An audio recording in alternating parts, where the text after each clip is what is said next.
Marilyn Monroe, born Norma Jean Mortensen in 1926, skyrocketed from foster homes and wartime factory lines to international fame. She's the platinum-haired bombshell who embodied mid-century glamour, sang diamonds into our collective consciousness, and made cinema history one fluttery skirt at a time. But today, we're looking beyond the glitz and the glamour and peeking behind the curtain to find out, what did Marilyn Monroe eat? Her daily menu was surprisingly minimalist. From warm milk, whisked with raw eggs for breakfast, to raw carrots as her go-to snack, to calf's liver broiled simply in her hotel room at night.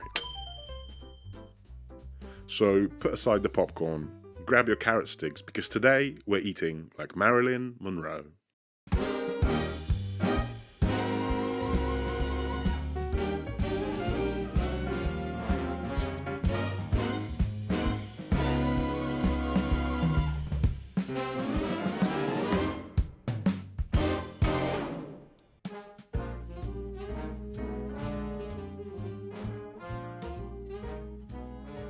For breakfast, I'm going to be drinking this beauty. It does seem more like something Arnold Schwarzenegger would drink, but apparently she did have this daily according to her diary entries. So I started off by measuring out a cup of milk, then heating up in a microwave. I know that she used a hot plate, but it's a lot more convenient and I don't own a hot plate. So once the milk was warm, I cracked in 2 eggs and whisked until incorporated.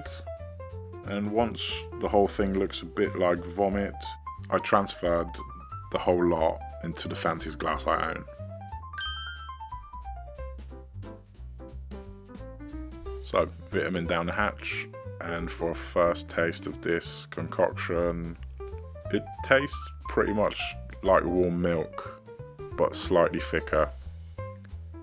It's not unpleasant to drink, it just doesn't have much flavour. I reckon a couple of teaspoons of sugar could probably wake this up, or you can go on better and add some flour and some butter and a pan over some heat and make some pancakes. I'm hoping lunch is going to be better. So out of the 3 things listed in Marilyn's diary as the things she had for lunch, this one definitely looked the most appealing to me. So we have some spaghetti pomodoro, aka tomato pasta. So, a very simple recipe. I chopped the tomatoes in half, minced some garlic, prep done, time to cook. About 3 tablespoons of extra virgin olive oil went into the pan, followed by the garlic. I let that cook for a bit, flavour that olive oil, and after a few minutes I added the tomatoes, a bit of pepper and salt, and I cooked the tomatoes on quite a low heat for about 10 minutes. Added in the basil, which I probably should have added together with the garlic at the beginning. This basil will be getting taken out later, it's just there to infuse the flavour into the olive oil. In a separate pot, I added some spaghetti to boiling water, fished the basil out, it's done its job now, and I transferred everything in the pan into a blender and blended it on the medium setting for a few minutes. I didn't want to overdo it, but I also don't enjoy tomato skins very much. Now it's time to bring everything together, so the sauce goes back into the pan. Then I ripped it in some basil, didn't want to cut it, upset any Italians. And then using some tongs, I fished the spaghetti out straight into the sauce. I had the pasta water right next to the pot, so I could play with the consistency a bit. It's time to plate. I did my best to create a nice mound. A little bit of garnish, some more basil, and annoyingly no cheese, because Marilyn had a strict no cheese policy when it came to her lunchtime pastas.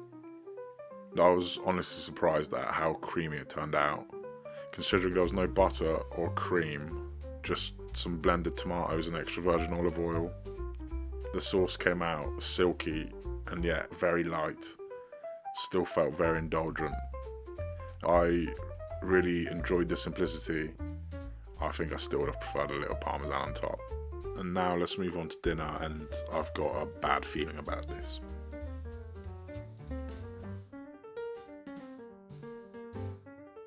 For dinner, Marilyn sometimes broiled steak, lamb or liver. I went with liver, not quite sure why. I feel like I was just in the mood to punish myself. I'll be honest, I'm not going into this with an open mind. To stay true to the research, I kept the cookery simple. Some oil and salt on the internal organs. Give her a quick stroke like it's a dog. Place it under a preheated grill, whilst I peel and cut the carrots. Okay, here we go. Arrange the carrots in a beautiful ornate tower. As you can see, plating is clearly my passion. And then immediately mess it up.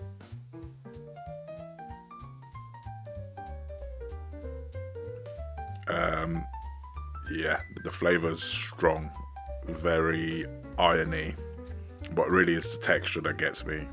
Kind of soft and grainy at the same time, sort of like a pate. It tastes like blood and sadness. And the carrots. The liver was so disgusting that it actually made the carrots look appealing, but that was short-lived because it took like an hour to chew through that disgusting orange tower of hell.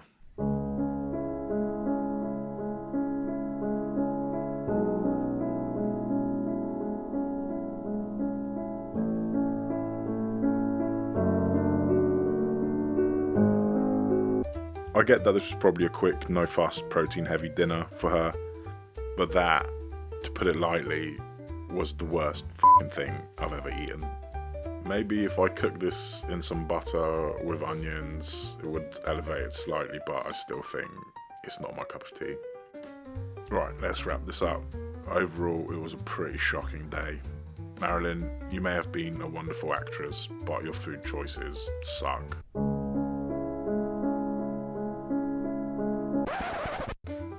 And with the ratings for taste, I'll go for 3, with the lunch doing the heavy lifting here. And then for authenticity, I think 10 out of 10, to be honest. It's pretty well documented in her diaries and various interviews, so I think it was pretty spot on. Let me know your thoughts, like and subscribe. I'm out.